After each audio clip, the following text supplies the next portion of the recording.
रहीम अस्सलाम वालेकुम students. Chapter 2 start करने जा रहे हैं। चैप्टर फर्स्ट के आपके जो रिव्यूज़ क्वेश्चन हैं वो रहते हैं, वो इंशाल्लाह नेक्स्ट कवर करवा देता हूँ नेक्स्ट लेक्चर्स में, नेक्स्ट किसी भी लेक्चर में।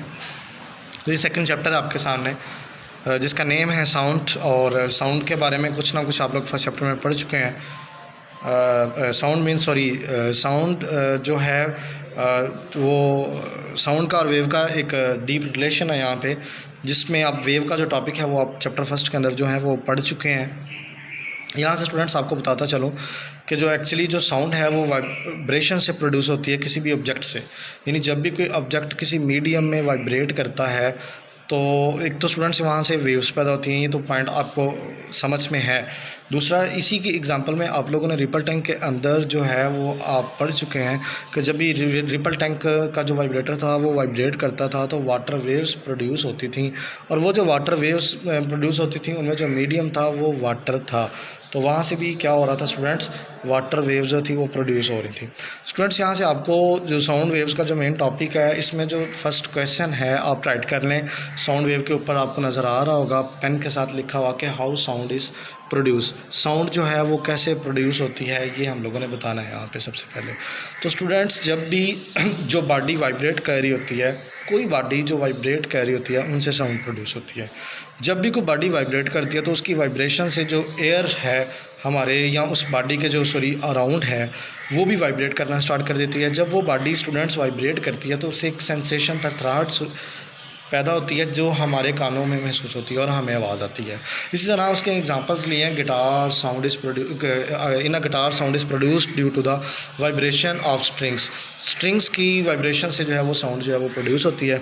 दूसरा उसने कहा कि वोकल कार्ड से भी साउंड प्रोड्यूस होती है। वोकल कार्ड स्टूडेंट्स क्या आते हैं, बायो आप लोग पढ़ रहे होंगे, मे भी आप लोगों ने टॉपिक पढ़ लिया होगा। तो स्टूडेंट्स थोड़ा सा इसके बारे में आपको बता देता हूँ कि वोकल कार्ड्स होते हैं ये हमारे गले के अंदर होते हैं, और ये रेशादार पट्टियाँ होती हैं। जब भी एयर वहाँ से पास करती है तो वहाँ से एक साउंड जो है वो प्रोड्यूस होती है, और इसको साउंड बॉक्स भी वॉइस बॉक्स भी कहा जाता है। और आप लोगों ने ये बायो के अंदर होप सो भी पढ़ लिया होगा। उसके बाद स्टूडेंट्स आपको बताना चाहूँगा यहाँ पे कि जो वोकल कार्ड्स की मैं बात कर रहा था आपसे कि उनसे भी वाइब्रेशन जो है प्रोड्यूस होती है, और उस वाइब्रेशंस को हम लोग सुन सकते हैं हार्ट बीट के थ्रू। यानी उस जैसे हार्ट बीट है, हार्ट बीट को भी हम लोग सुन सकते हैं, और सांस लेने का जो प्रोसेस है इसको भी हम लोग स्टेथोस्कोप के थ्रू जो है वो हम लोग सुन सकते हैं। स्टूडेंट्स एक्चुअली ये तो था कि साउंड प्रोड्यूस कैसे होती है। साउंड प्रोड्यूस होती है कि जब भी कोई बॉडी वाइब्रेट करती है तो उसके अराउंड जो एयर होती है वो भी वाइब्रेट करना स्टार्ट कर देती है, और उसी वाइब्रेशन की सेंसेशन से हमें साउंड महसूस जो है वो होती है। स्टूडेंट्स नेक्स्ट जो है, इसी तरह से स्टूडेंट्स आपको बताना चाहूँगा यहाँ पे कि साउंड जो टॉपिक है मेरे पास के sounds produced by a vibrating body. उसके बाद एक्टिविटी यहाँ पे मेरे पास 11.1 है। मैं आपको यहाँ पे एक एग्जांपल बता देता हूँ। उसने मेंशन किया हुआ कि ना स्कूल लेबॉर्ट्रीज़ के हम लोग एक डिवाइस यूज़ करते हैं जिसको ट्यूनिंग फोर्क कहा जाता है। स्टूडेंट्स ट्यूनिंग फोर्क की आपको जो फिगर है ये आपको नज़र आ रही होगी, यू शेप्ड है, और जैसे वाई बनाता है इस तरह से उसकी शेप है। ये जो हैं दो इसके प्रॉन्ग्स होते हैं, प्रॉन्ग्स कहते हैं स्टूडेंट्स इसके एक हिस्से को, एक पार्ट को।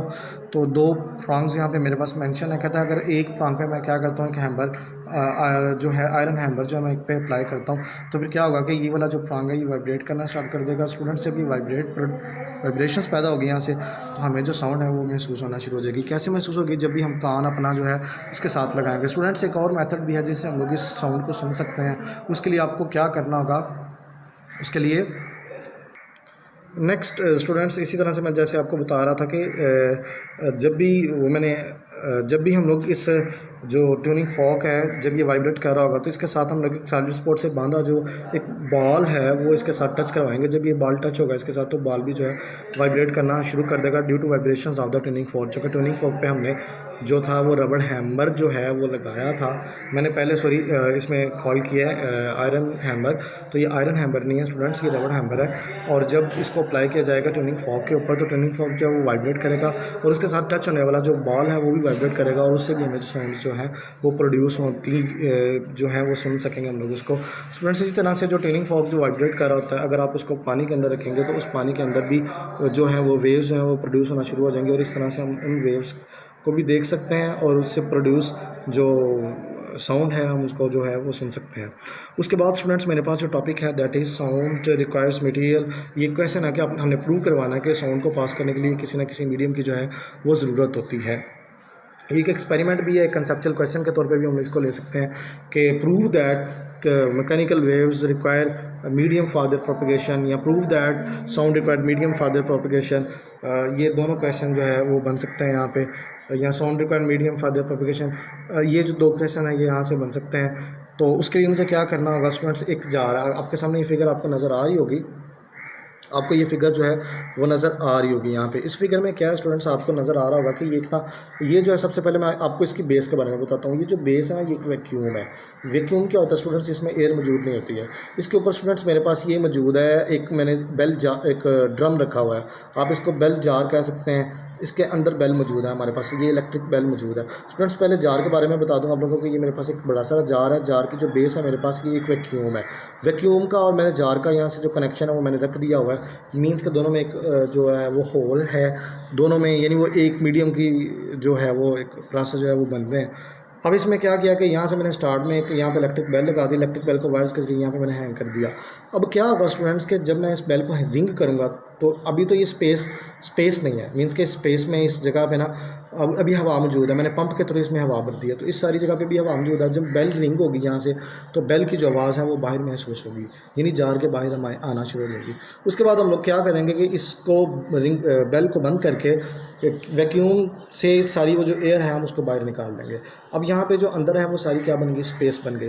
अब जब अंदर सारी स्पेस बन गई तो जब बेल को रिंग किया जाएगा तो बेल तो बज रही होगी लेकिन हमें उसकी आवाज़ महसूस नहीं होगी, या इतनी कम होगी कि जो नेगलेक्टिंग होगी हमें उसकी आवाज़ महसूस नहीं होगी। तो स्टूडेंट्स जब दोबारा हम एयर को इसमें दोबारा एंटर करेंगे तो दोबारा एंटर करने की वजह से जो बेल की आवाज़ है वो हमें सुननी शुरू हो जाएगी, आनी शुरू हो जाएगी। तो स्टूडेंट्स जिससे हमें पता चला कि साउंड्स को पास करने के लिए किसी न किसी मीडियम की ज़रूरत होती है। Which shows that sounds required या साउंड्स जो कि एग्जाम्पल है मैकेनिकल वेव्स की, so sound required medium for their propagation.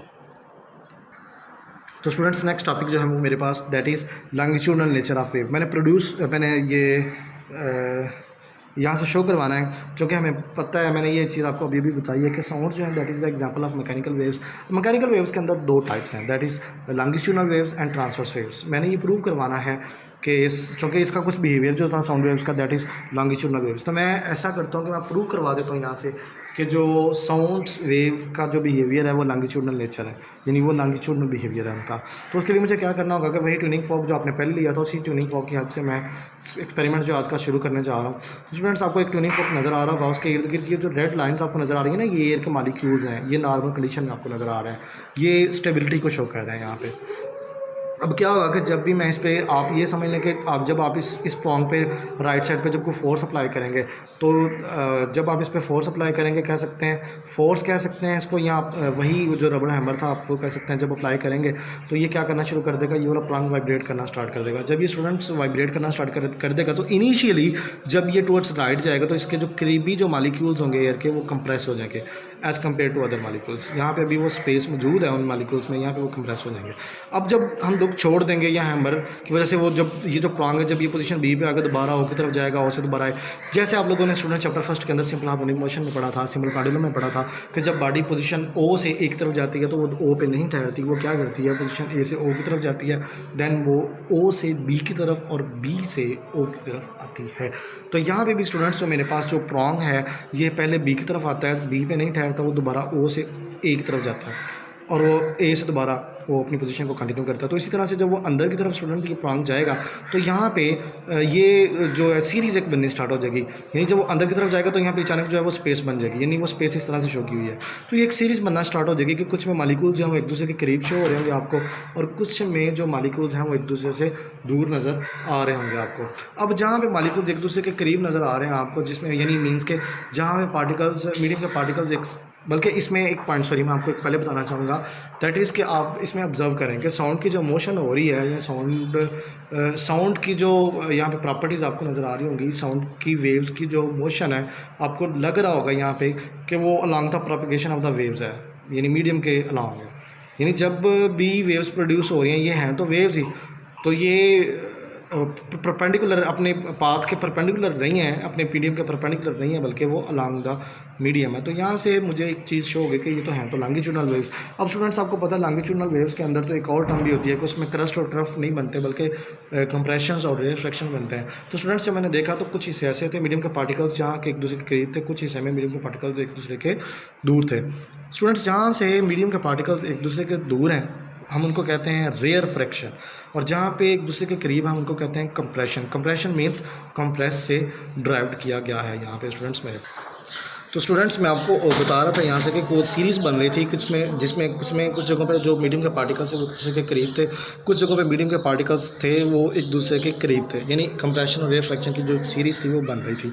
तो स्टूडेंट्स आपको बताता चलूँ यहाँ पे कि जब दो कंजक्टिव कंप्रेशन या दो कंजक्टिव जो रिफ्रैक्शन है उनके दरमियान जो डिस्टेंस होता है हम लोग उसको वेव लेंथ कहते हैं, और वेव लेंथ को हम लोग शो करते हैं लैम्डा के साथ। हम लोग उसको शो करते हैं स्टूडेंट्स लैम्डा के साथ। लैम्डा मींस जो हम लोग क्रस्ट और ट्रफ के दरमियान जो डिस्टेंस हम लोग पढ़ते होते थे। तो दो क्रस्ट 4 कंजक्टिव क्रस्ट आ सकती हैं, 4 कंजक्टिव ट्रफ आ सकती हैं। तो ये आपको एग्जाम से कुछ पूछा जा सकता है कि 3 क्रस्ट के दरमियान, 4 क्रस्ट के दरमियान, 5 क्रस्ट के दरमियान जो है वो डिस्टेंस कितना होता है। तो ये आपको एग्जाम से कुछ जो है वो पूछा जा सकता है।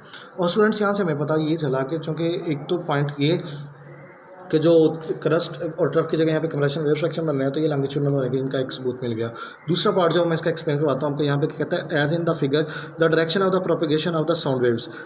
प्रोपिगेशंस मीन कि जहाँ से वो प्रोपिगेट हो रही हैं, शार्ट हो रही हैं, बन रही हैं, जहाँ से ये प्रोड्यूस हो रही हैं, उन the direction of the propagation of the sound waves, यानी साउंड वेव्स की जो डायरेक्शन है is along the direction of the oscillating means के vibrating air molecules. This shows the longitudinal nature of the, यानी मीडियम के particles की जो motion जो direction of propagation of sound waves है वो एयर के मॉलिक्यूल्स के पैरेलल है, परपेंडिकुलर नहीं। चूँकि वेव्स तो जो हैं वो प्रोड्यूस हो रही हैं एयर में, तो हमारा जो एक्चुअली जो मीडियम है वो कौन है, वो एयर ही है। तो यहाँ पे जो मीडियम के जो वो वेव्स की जो मोशन है वो एयर के मॉलिक्यूल्स के अलॉन्ग है। तो यहाँ से मैं कह सकता हूँ कि ये जो साउंड वेव्स हैं इनकी जो नेचर है that is longitudinal waves. Thank you students, अल्लाह हाफिज़।